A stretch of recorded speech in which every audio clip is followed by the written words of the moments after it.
No traffic, no complaints, no noise. Traitors, troublemakers, and ambassadors all tucked snugly in their little beds. I love this time of night. There is no night in deep space, and time is a meaningless concept when you stop to think about it. As the galaxy prepares for war, Call this whole thing off while there's still time. Babylon 5 prepares for its new mission. Operation Sudden Death. It's a death trap. On an all-new Babylon 5. You have transmissions holding. Patch incoming signal. Full audio and video decode. Purple files accessed. What you are about to see has never been shown to anyone outside the Great Council.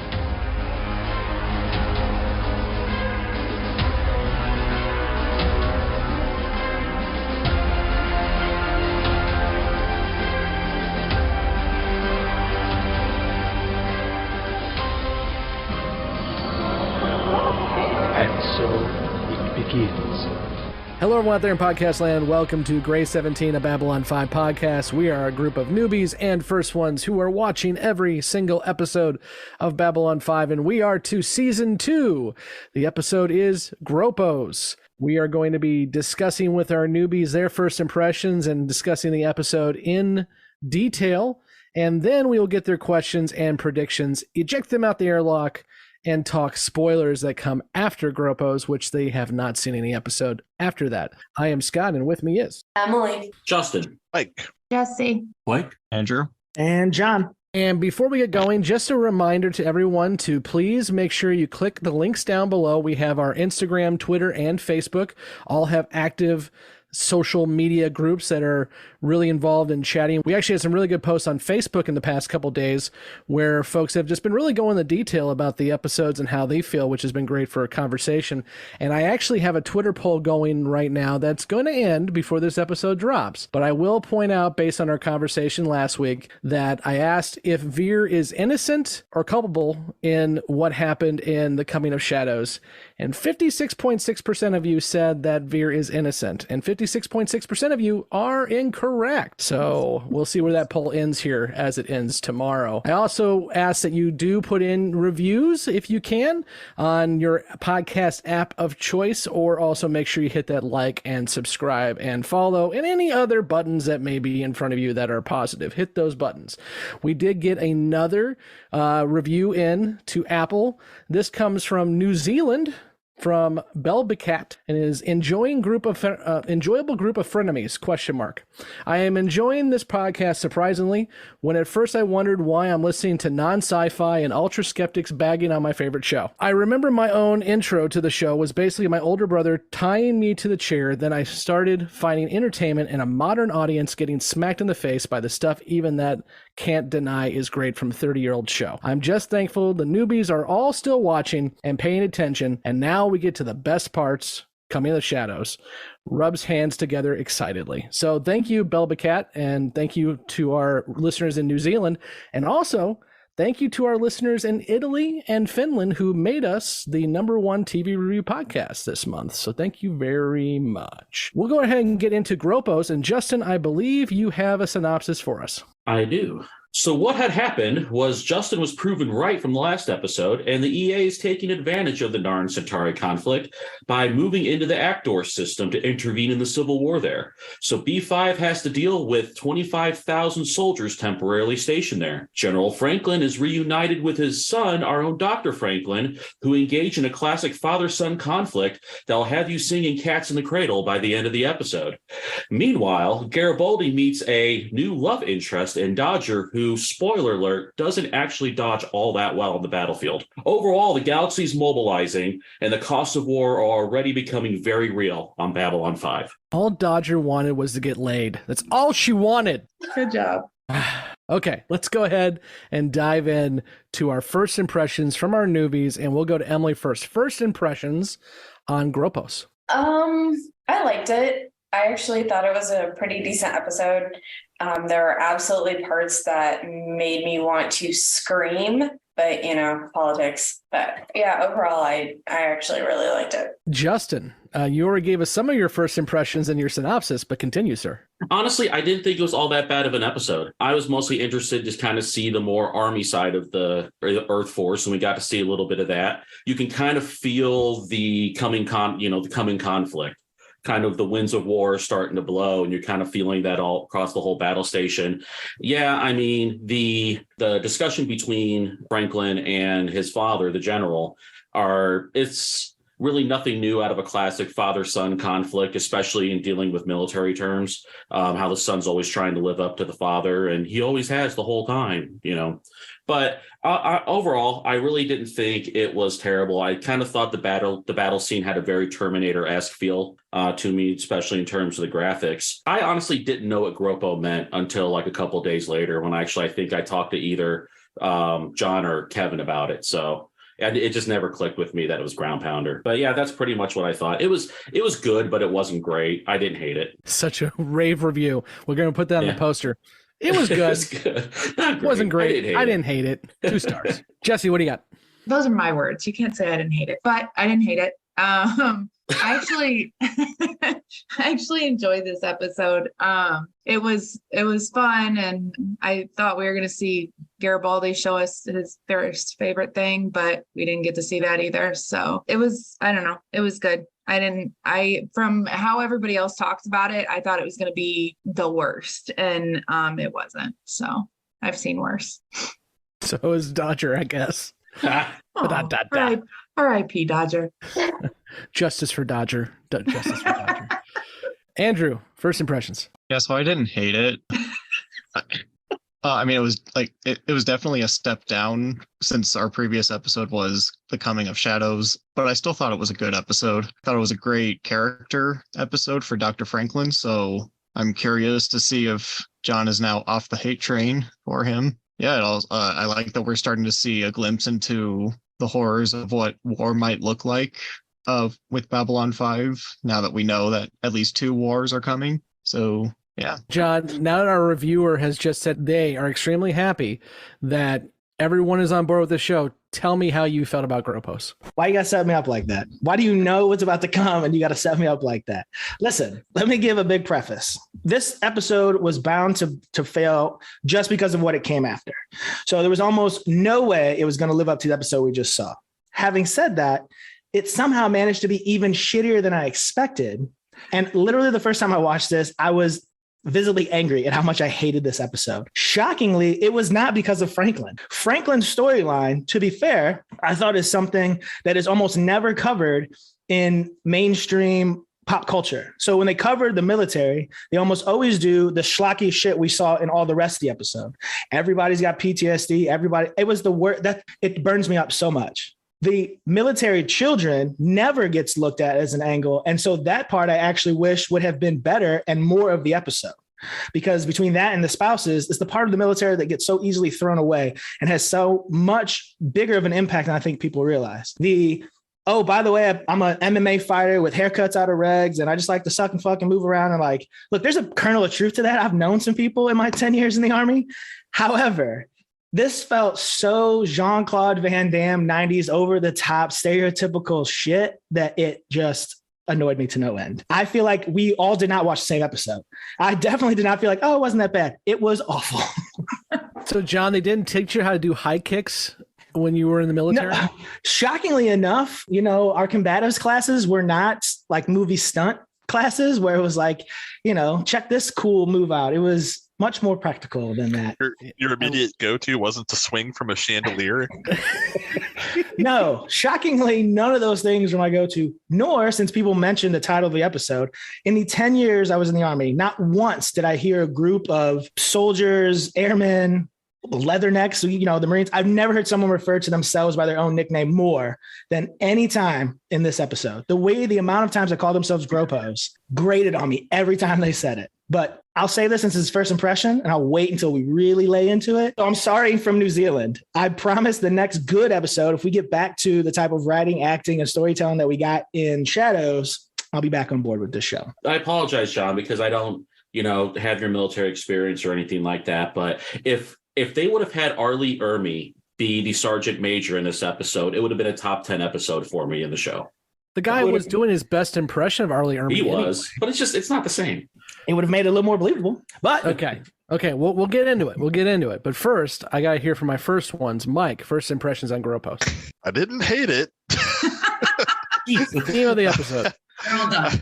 I feel like, I feel like we should preface this by every one of the newbies, except John, started their pitch with I didn't hate it, and it's because most of the first ones, if not all of us, have just been ragging on this episode since the last time we recorded, so we may have tainted the well ever so slightly. But I'll say this, I went into it not really remembering a whole heck of a lot because it's not an impactful episode. There are some sweet character moments. I agree with pretty much everything John said. The best part of the story was also the smallest part of the story, unfortunately, and everything else was buried under mountains of cheese. So there you go. Blake, you're up.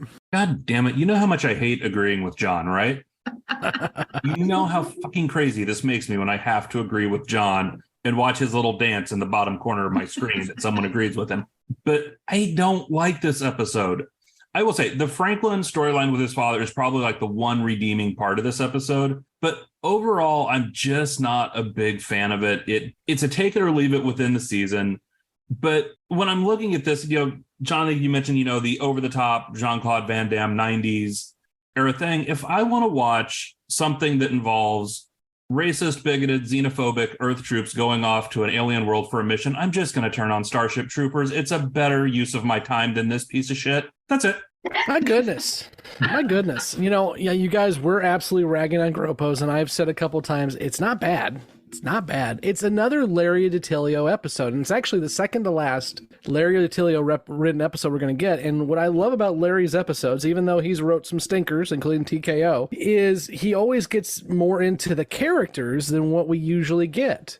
We get to see Franklin, which I'm looking forward to talking about, because I think we learned a bit of real reason why Franklin's God complex exists in this episode. But we also got to see Sheridan and Ivanova really kind of deal with just the pressures of command. They weren't in the episode much, but they were dealing with it well. We got to see Garibaldi, and for once, Garibaldi literally was not chasing tail. He was getting chased. And I thought that was nice and different. So I do appreciate that in these episodes. I think because Kevin's not here this week to talk about the actors, I will. Paul Winfield, who plays General Franklin, is a great actor, and he does a great job in this, playing the father figure and the general. And I do enjoy, and I do not have a military background, although I am a son of a Marine, so I have watched many a Marine flick and heard many Marine stories. So whenever you have Marines in there, and these were the Earth Force Marines, I do appreciate that. And yeah, is this the coming of shadows? No. Is it All Alone in the Night, which is the episode we get next week? No, it's not. But is it a bad episode? Absolutely not. I enjoy it. I liked watching it again. And I'm looking forward to talking to you guys and seeing why John and Blake are wrong. So let's dive into the episode. I think let's go ahead, and since we have, again, an A plot and a B plot, let's talk about Franklin and General Franklin, the Franklins first. John. Well, I can see where Franklin gets his dickishness from.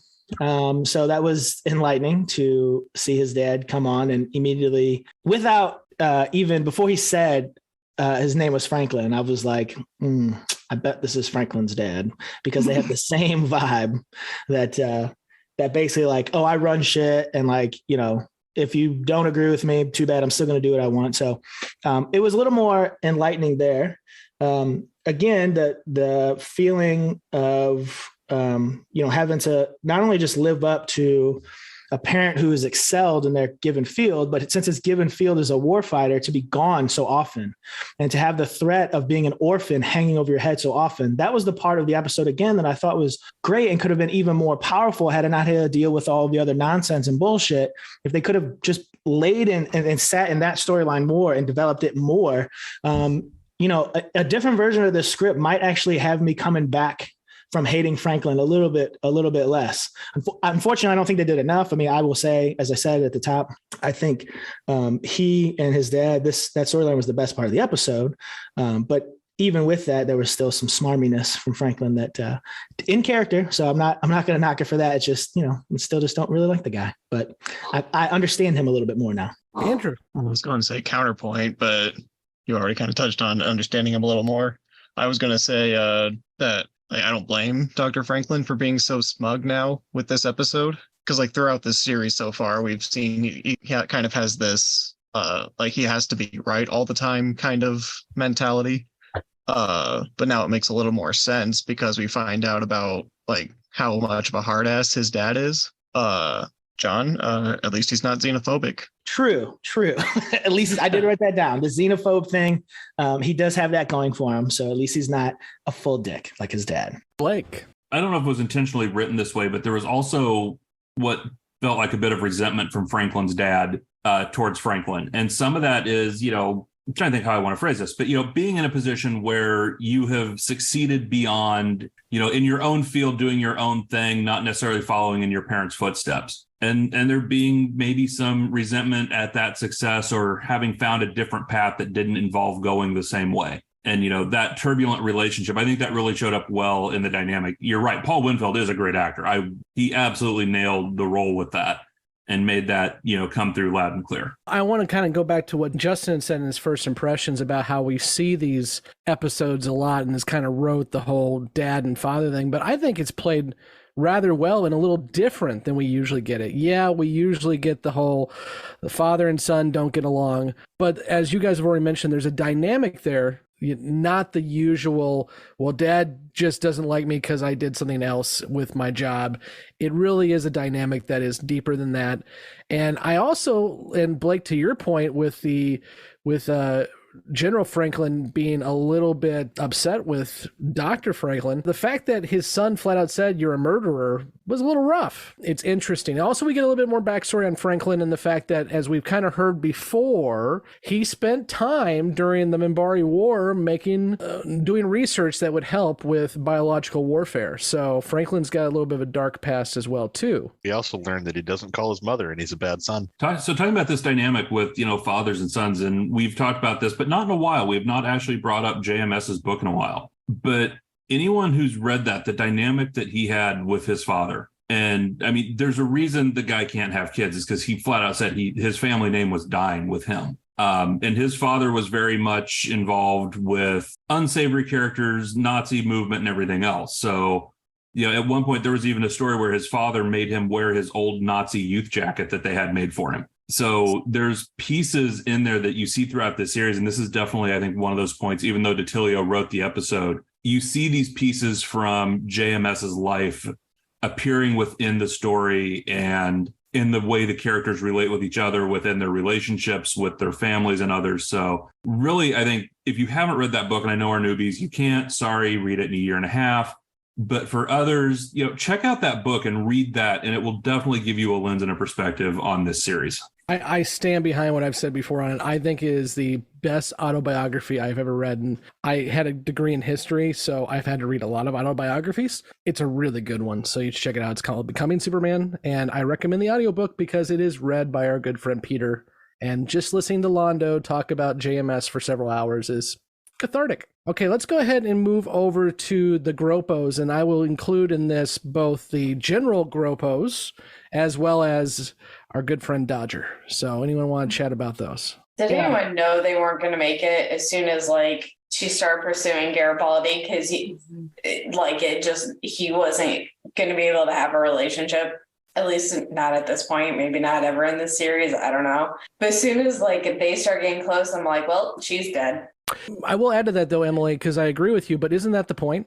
Wasn't the point of watching this episode, at least for me, knowing that we're meeting these characters, knowing they're going off to die? Mm-hmm. We're told over and over again that Sheridan flat out says this is a suicide mission.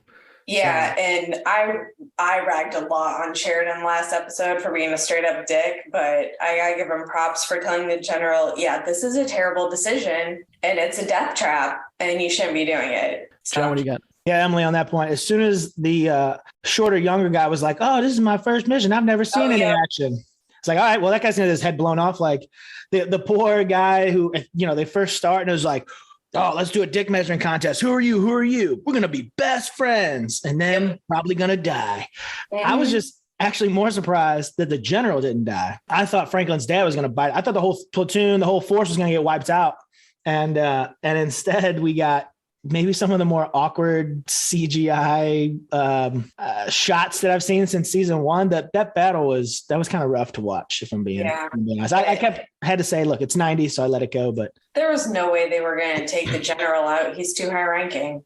Well, but I thought that might throw. So I thought two things.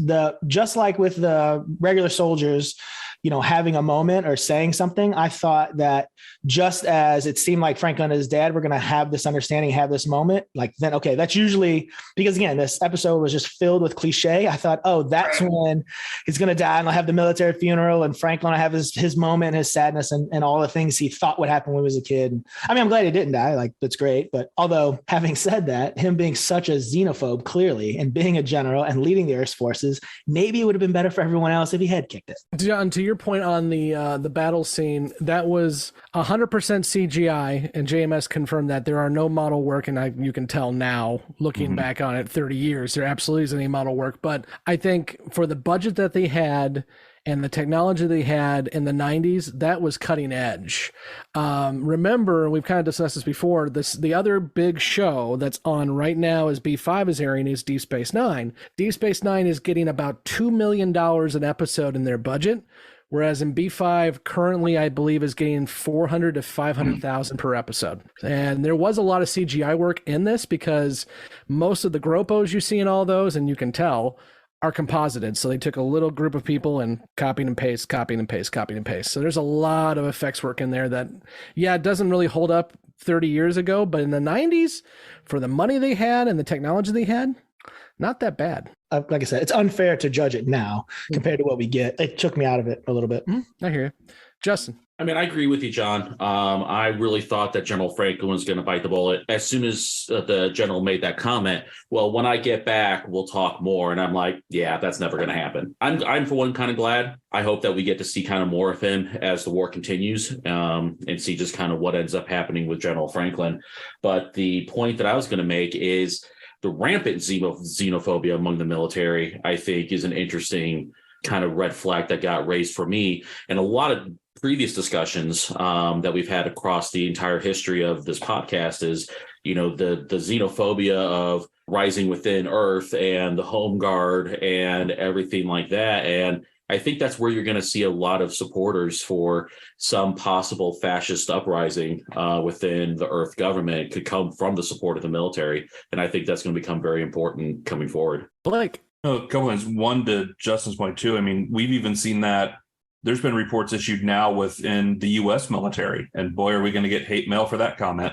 But, we've seen reports now that have come out of the FBI and other places about the issues of white nationalism, both in law enforcement and in the military, and citing that as a major issue. So again, a series that's 30 years old and the parallels that it draws, even still with what we're experiencing and going through in current events, I think is one reason the show is still got people interested in it 30 years later, because you can still draw the parallels and see the relations.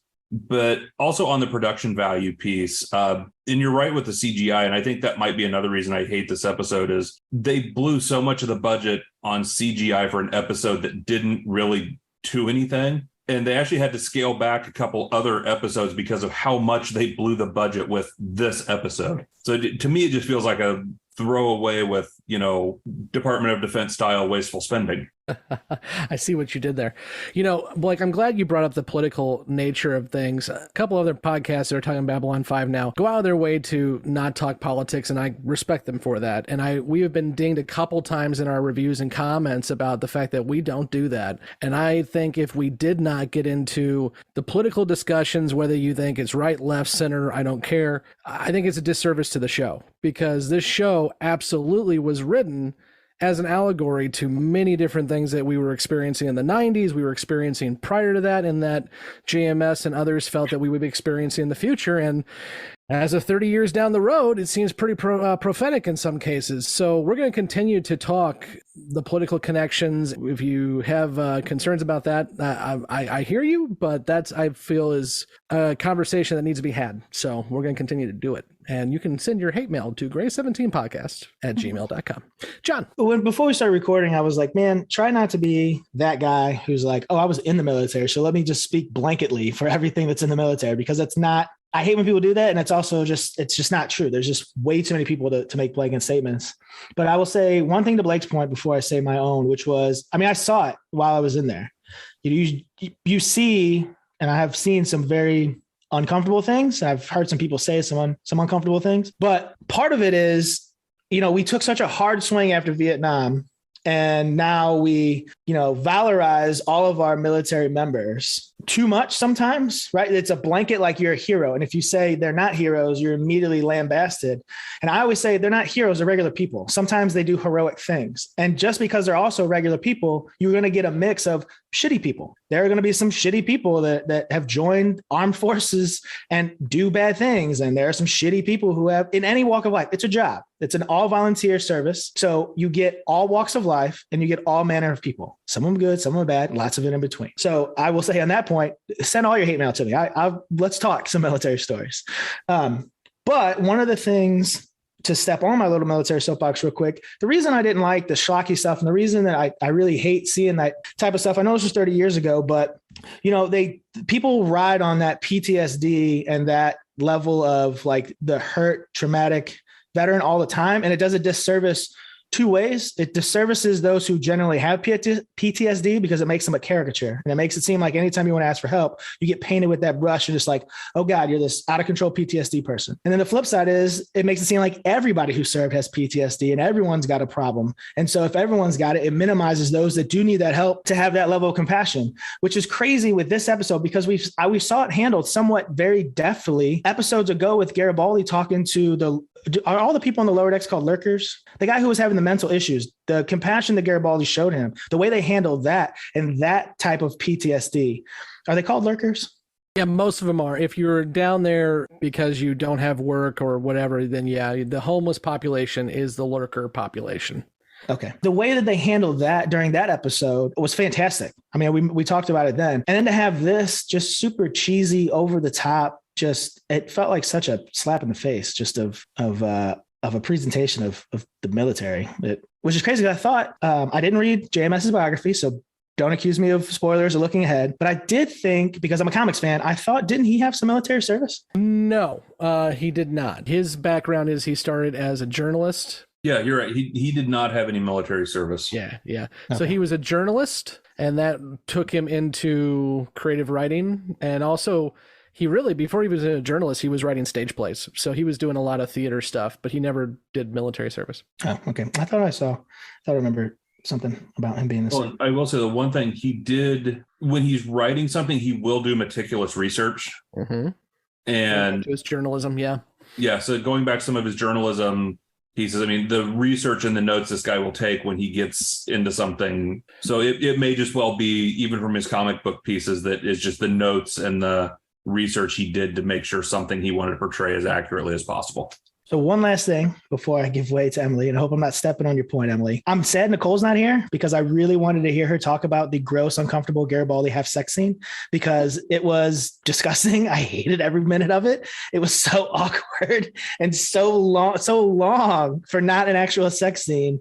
I could have done without all of that. I did write in my notes. I was like, oh, I guess he's over at Talia pretty quick. And then he finally stops and was like, oh, wait, I got this girl. And I was like, oh my God. Seriously? We're gonna dog on Garibaldi on this scene now? Are we serious? No, the only reason, no. What I'm gonna dog on Garibaldi is just the fact I didn't need to see that. The scene was uncomfortable. Okay. I will say awkward story. I was at the gym on the treadmill when I was watching this episode, and I had many people walking past me as that scene was going on. I'm like, can this scene be freaking over, please? So I agree with you there. But I appreciate the fact that, again, I already said this, Garibaldi has been chasing tail left and right. This time he didn't. Even when he helped dodge her out the first time, it had nothing to do with her being a female or him interested in her. It was that Delenn came to him on the side and said she was not the cause of the issue. She helped me.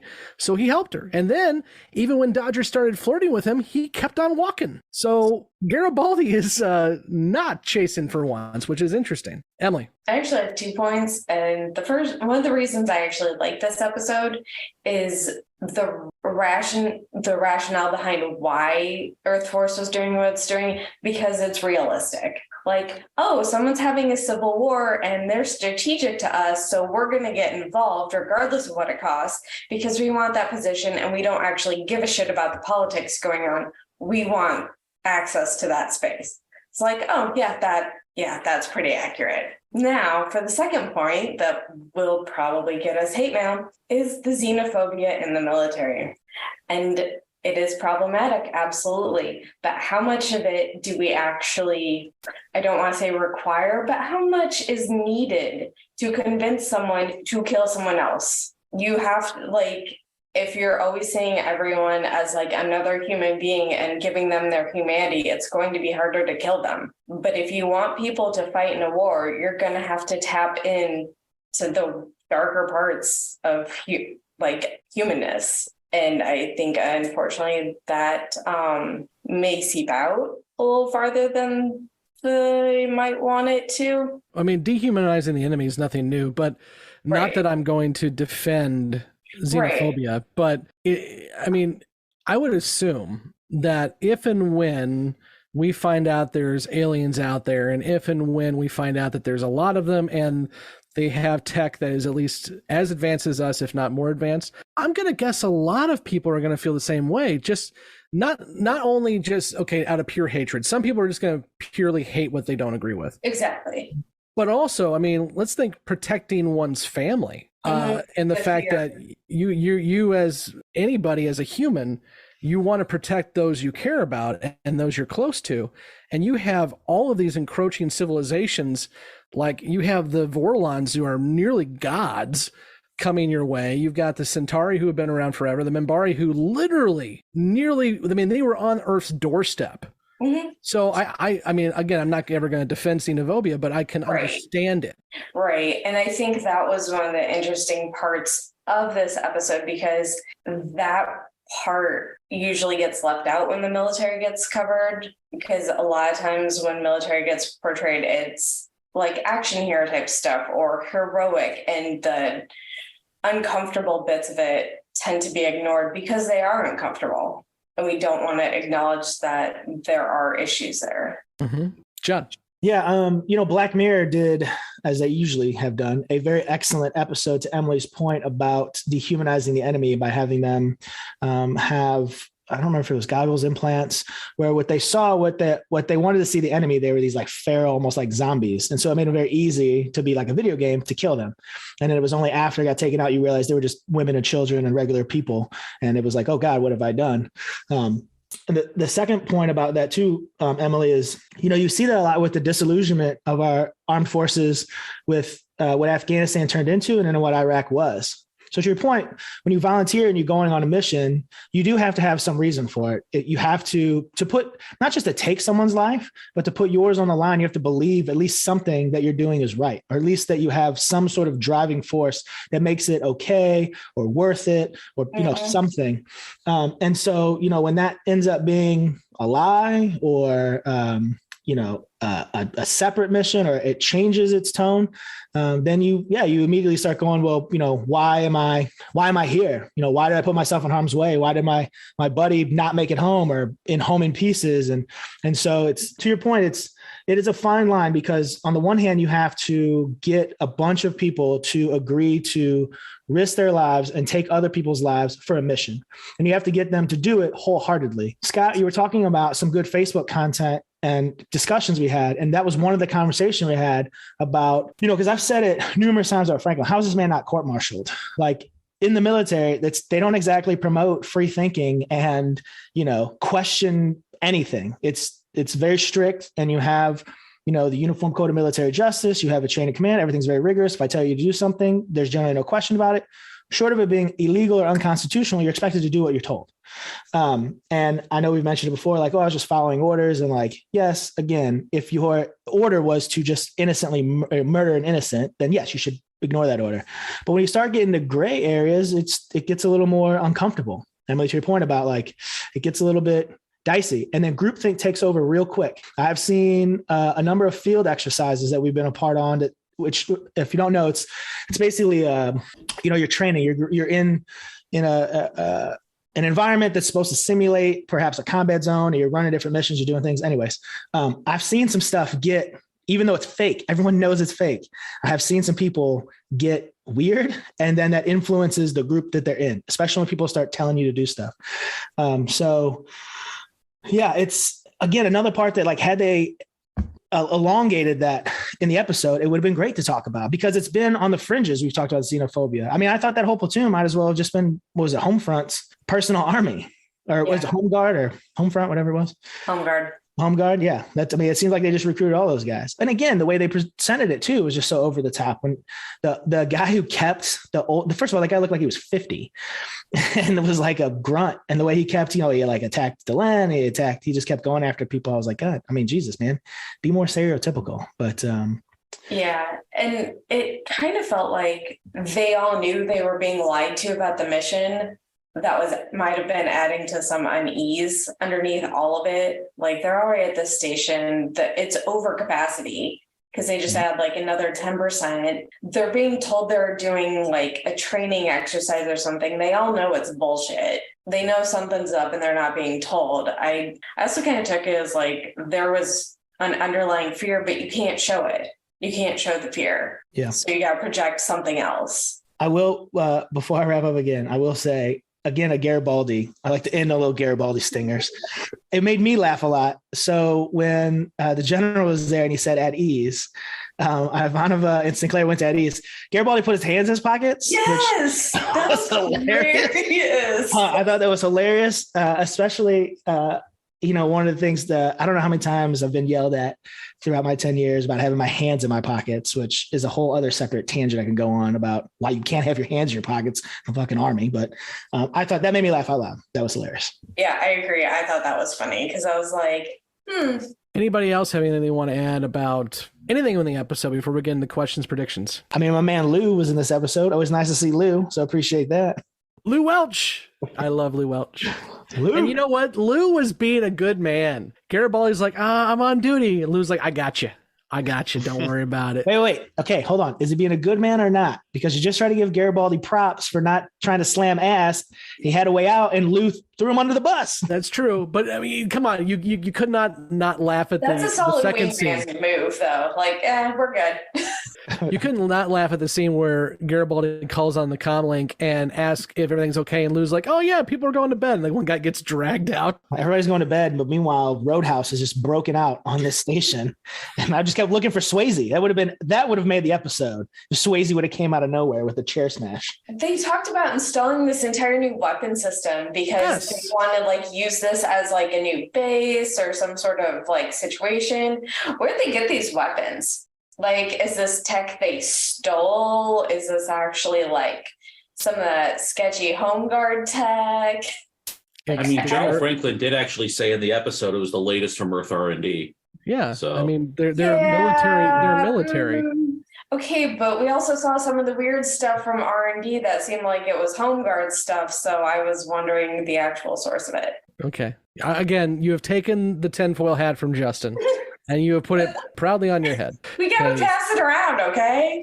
I mean, and Nicole's not here to do it. I'm just taking her spot for this one. I think it's an important conversation point, not maybe so much the who made the weapons, but the fact that B5 is now a military installation. Yeah. And that was not the intent. I mean, we go back to several episodes, Signs and Portents, and other episodes where B5 was under attack, but had to deal with things differently because it was a station of peace. They had some defensive weapons, and they obviously have the Star Furies, but they don't have a lot to defend themselves with. We saw that in Voice in the Wilderness 2, where they were basically in a standoff because they really couldn't do much of anything. Now they're a military installation, and how does that impact everything moving forward is a good question that I'm not going to answer, but it's a good question. Yeah, because you could make an argument that them having Star Furies aboard the station is as much to help the surrounding system and fight off pirates and things like that as it is self-defense. Installing big-ass guns on your space station definitely is very different. I mean, most of season 1 was dealt with the Raiders, and that was the whole point of it. Now we can take on a battle cruiser. And what does that mean? So if a Narn cruiser or a Centauri cruiser shows up and the Earth decides to take another side, are we going to have a problem? It's interesting. John, what do you got? 2 last things. The first is maybe I should take a cryo sleep and go back and join the military in a couple of centuries, because the haircuts they just let them have now in the 23rd century is just off the chain. I mean, I wish I could have had that haircut instead of rocking the ridiculousness I had to rock for 10 years.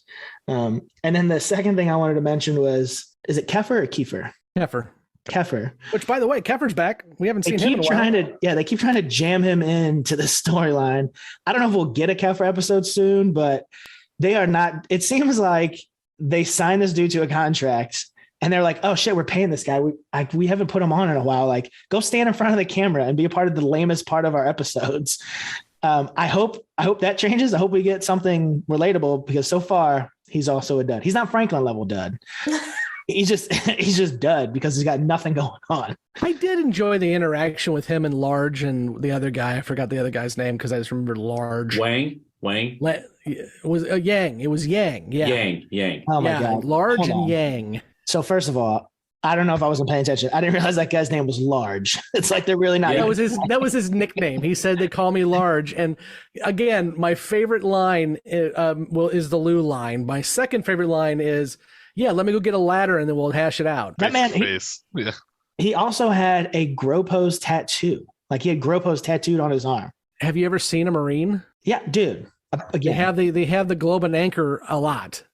Okay, yeah, but it doesn't say Leatherneck. They don't have Leatherneck tattooed on their arms. Okay. Dude, I'm just telling you, there's some shit. You are absolutely positively digging for something on that one. Because, okay. You and I both went to the same school that's mascot. They're called the Leathernecks. Yes, yes. And the only school in the country that's allowed to use that mascot, I'll have you. Right. Anyways. Mike, what do you got? I was just going to say, if John's digging for something, then hand the shovel to me, because I want to ask why both of the commanding officers were carrying riding crops. and how real is that? Again, that's a kink. They were doing their best impression of Arlie Ermy. That's all that was. Like, I'm a drill sergeant. Although I do like when Garibaldi is saying bye the Dodger and the drill sergeant's trying to get Dodger to move along, and then after Dodger goes, the drill sergeant looks back at Garibaldi and just goes, yep. Listen, he's not a drill sergeant. He was a first sergeant. What first sergeant have I ever seen? What is this platoon structure? Sergeant major, right? I thought he was a first sergeant. If he was a sergeant major, it's even worse. I've never seen a sergeant major. Yeah. Regardless of his rank, he was absolutely acting like a drill sergeant. That's all I know. They also, since we're digging, I'll take the shovel back, Mike. They also flipped over the chevrons, so his rank was upside down. There was a lot that I was just like, man, this sucks. Andrew, tell us about your military knowledge. I have none.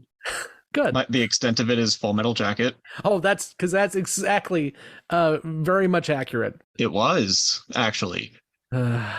So I've been told. I only watched the first part. When they get to Vietnam, I lose interest in that movie completely. It's like where you get all the Kubrick themes, and that's why I check out. Down Kubrick again. Oh, okay. When it's actually a decent movie, it's fine. As soon as the Kubrick themes come in, I'm out. Oh, sweet baby Jesus, can we stop with the Kubrick stuff? He started it. Fucking end it. That wasn't me this time, everybody. You're all welcome. Andrew, continue telling us about your stories. Yeah, John mentioned Kefir. I wanted to just bring this up and satisfy all 12 Sequest fans listening to this. That whole thing kind of reminded me of the episode where they had to share quarters because I think, was it like the air conditioning went out or something? I mean, I know I'm probably the only one who's watched the show, but... Andrew, I watched the whole show, but it was like 1996. So I got nothing for you, buddy. Let's go ahead and move into question predictions. I'm sure there's so many for this episode. But questions, predictions about what's going to happen after GROPOS. Emily, questions, predictions. I don't have any. This is going to be a very short Beyond the Rim, isn't it? Jessi, questions, predictions. I want to know why the general, whatever, the main guy, the head guy, why he had to leave the screen when they were doing the interview. And then I have no predictions or other questions. Why he had to leave the screen? Yeah, like he was being interviewed. He's like, I have somewhere else to be. And he just walked away. Because he's a general commanding troops invading a planet. I think. Yeah, but they were asking for they were saying that it was done, and then all of a sudden they just were like, "Okay, I gotta go." Because it wasn't done. They were lying. I agree with I agree with Jessi. Something happened. We just don't know what yet. Okay. Andrew, would you like to have the tinfoil hat passed to you now? I only have one question. Is this the beginning of Dr. Franklin being a more likable character? John shaking his head. Andrew, I'll go ahead and go beyond the rim right now. The answer to that question is no, buddy. No, it is not. I honestly believe that, and I know several of you disagree with me, Franklin has had 2 good episodes in a row. He had a very good interaction with Jakar last episode, and it showed how he can step up to these ambassadors and try to make change that's positive. And then in this episode, we get a more backstory and realize that he has had to deal with a father who is overbearing, and that may be a cause of some of his godlike complexes. But you guys can still hate on Franklin. That's fine. It's fine. Andrew, you got anything else? I said I have one question. Okay, smartass. Any predictions while you're at it? No. Okay. John, questions, predictions. I said I had one question. John, questions, predictions. No. We're sitting right here with Andrew Snark. I'm loving it. So I had one of the similar questions I think that Emily asked, and now all of a sudden Andrew's snarkiness threw me off. Now my mind went blank. Emily, you said something earlier, maybe 10 minutes ago. You were asking about something. Earth Force weapons. Oh, yeah. Weapons upgrade? Yeah. Not that. I don't care where it came from because I'm sure it came from some DARPA type stuff. My question was, though, now that B5 is weaponized, how is that going to impact both the Narn Centauri war and then B5's mission as a peacekeeping mission overall? My other question is, Scott, why'd you make me watch this fucking episode? My next question is, are there any more stinkers like this I should be on the lookout for? My last question was, I also picked up something that Jessi mentioned. I also thought that while, yes, I'm sure the general should have lots to do, like probably not give a battlefield interview on this version of CNN, the way it was like, hey, and then he walked away, I thought was like, oh, something else is going on.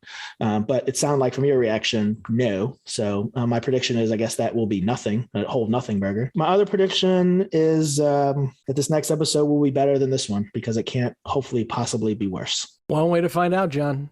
As soon as we wrap this up and watch this next episode. I've been waiting so long to watch this next episode. Justin, questions, predictions. All right. Who has my tinfoil hat? Because I need to put that back on for a second. I think everyone's got it on right now. Okay. No, it's Emily. Emily. I understand people's hesitancy on having Babylon 5 be weaponized. But I actually am kind of glad it is, because I think they're probably going to need it pretty soon, just because there's this one scene when they were in the CNC when Ivanova was going over all the upgrades with Sheridan, and he goes, well, let's just hope we don't need to use it. Okay, Sheridan, thanks for that steaming pile of foreshadowing. It's just like saying, what's the worst that can happen right before something bad really happens?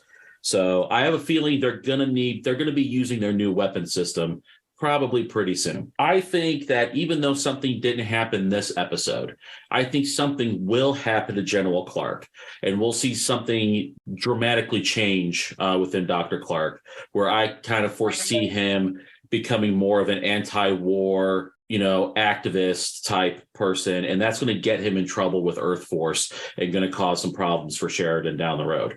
And then really, with just from what we saw from this episode, it's only going to get worse from here. We're going to see a lot more destruction and bloodshed coming forward. So that's all I've got for this one. Somebody gonna die. Lots of people. Lots of people gonna die. Again, I go back to the techno mage. I hear the voices of billions crying out.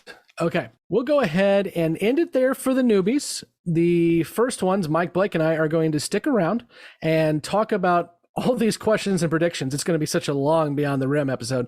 And we will have the newbies return with us next week when we discuss All Alone in the Night. Until then, I have been Scott, and with me has been Emily, Justin, Mike, Jessi, Mike, Andrew, and John. Remember to click all those links down below, hit the like, subscribe, notify, whatever your podcast app has, and join us over on Twitter, Instagram, and Facebook. And if you can go one step further, we do have our Patreon, which also has our Discord, and you can discuss with the hosts Secret Quest and conspiracy theories and everything else over on the Discord.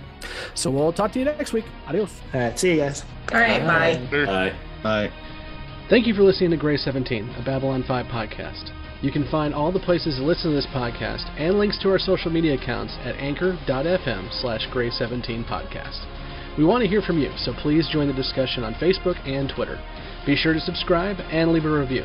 Gray 17 is a part of the Front Row Network and NPR Illinois Community Voices. You can find all the Front Row shows at thefrontrownetwork.com. Gray 17 is not affiliated with, and this podcast has not been prepared, approved, or licensed by Warner Brothers or any other owners of the Babylon 5 copyright. All audio clips included in this podcast are the intellectual property of their respective copyright holders. They are included here for the purpose of review, and no infringement is intended. The opening and closing Babylon 5 themes are available from Falling Matter on YouTube. And what's out there? The rim, And beyond that? the truth.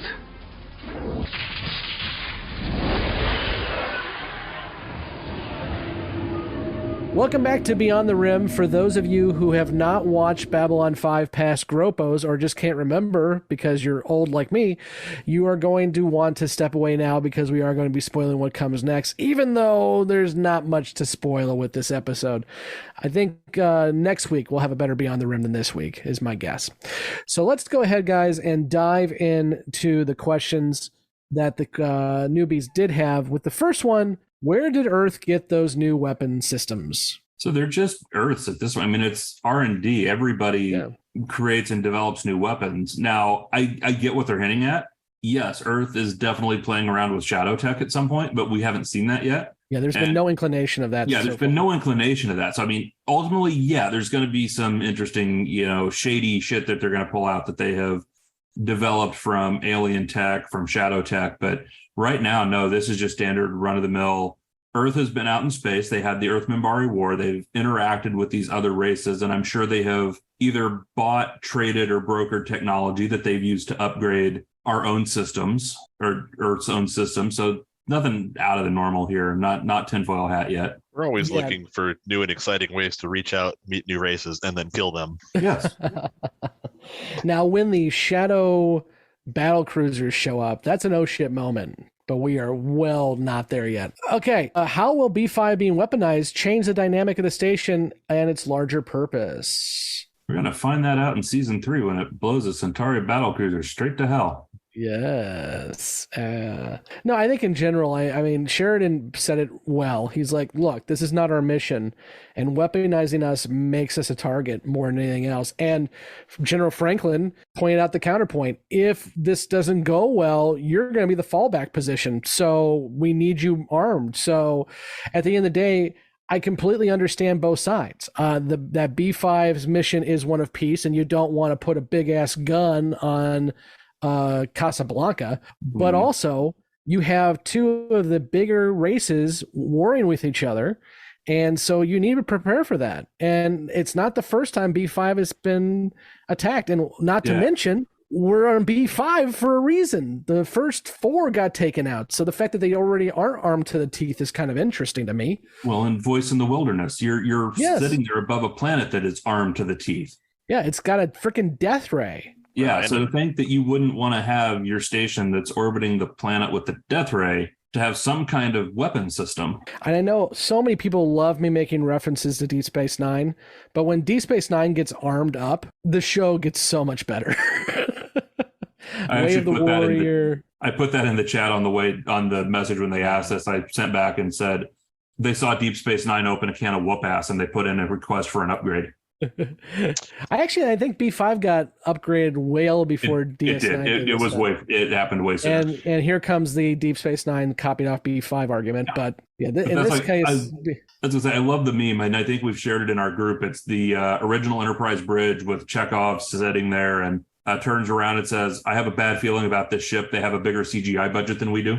Well, I was just gonna say, I mean, I don't think there's any cause for alarm in the space station being armed up to defend itself, especially when we've already seen it's encountered not even a known threat, but the other alien race that is associated with the planet below. They showed up with a big spaceship and had absolutely nothing that they could do to fight it off. But I think what is even more telling in this episode is the fact that not that B5 got arms or new guns mounted to it, but the fact that the U.S. or the Earth Gov used B5 as a staging area for an invasion. I mean, that to me is the biggest violation of the peace mission. And of course, they lied to the one ambassador who asked and said they were relief for Io, which I don't know why Io needs 25,000 troops either. But or why they would shift them halfway through the universe to B5 to go that doesn't make much sense at all, does it? Because back to Sol System again. Yeah. No, I mean, I guess if you don't know where Io is, it makes a little bit more sense. But if you know, but along with that I think could have been an interesting conversation point that this episode didn't do. And partly because it spent so much time on our two different distinct groups of Gropos. We have the Kefir Gropos and we have Dodger. I think it'd been interesting to see like the League of Non-Aligned Worlds show up, that catfish lady that we saw in Deathwalker show up and start complaining about how they're using B5 as a staging area. I think that would have absolutely been an interesting point to this episode that we didn't get. Yeah, I'd agree to that. So the other question, and as a recovering politician who has dealt with the press, I just have to laugh at this. Why did General Franklin leave the interview abruptly? Because reporters get annoying. That's my answer. Yeah, because he's a general and he's busy and he had to attend to a situation that was very much not over yet, obviously. And also because, he doesn't want to be on camera anyway. Yeah, I'm busy invading a planet.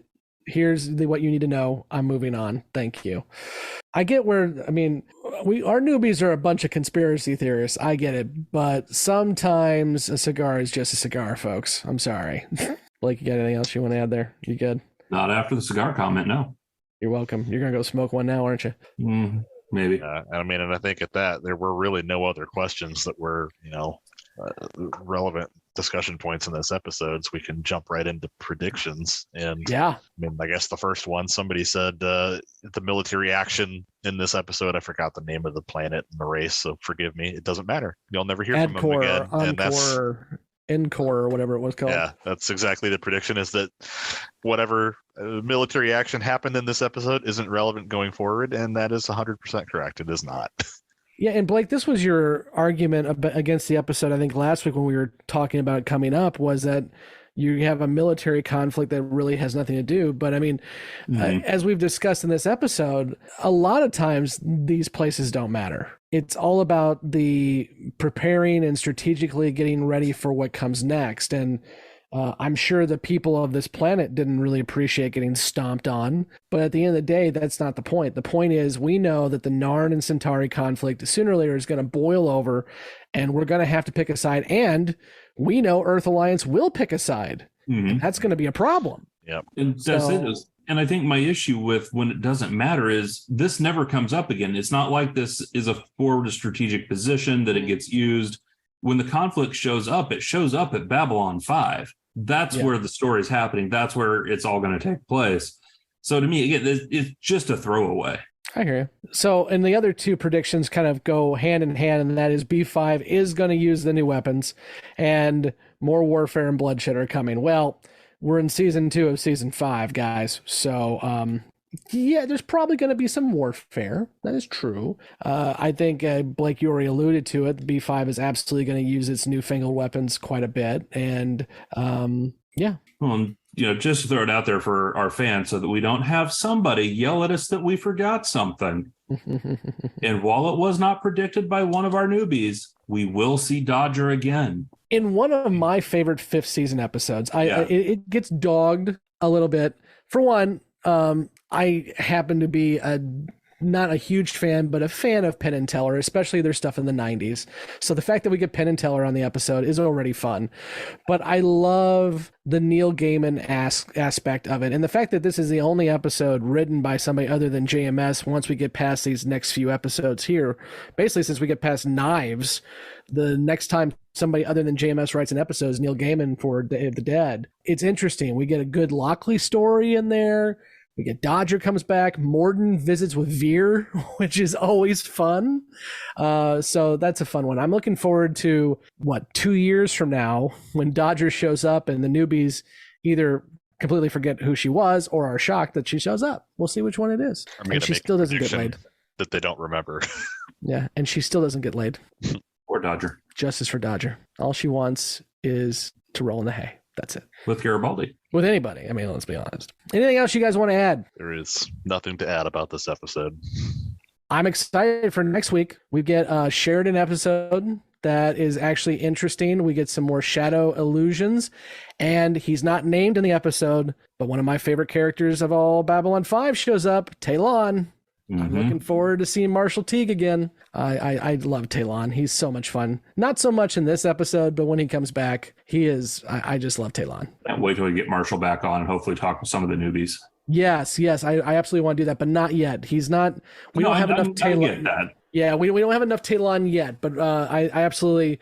Marshall is on retainer, and we will get him back to talk about this probably when we get Talon on the station after this. But yeah, but also, I mean, we're really moving forward. All Alone in the Night is also the episode where we finally find out Sheridan's true intentions. So it will be a good conversation point for the newbies, and Justin will scream out righteously, "I was right!" We are going to need extra tinfoil for that boy next week, and possibly even some tissue.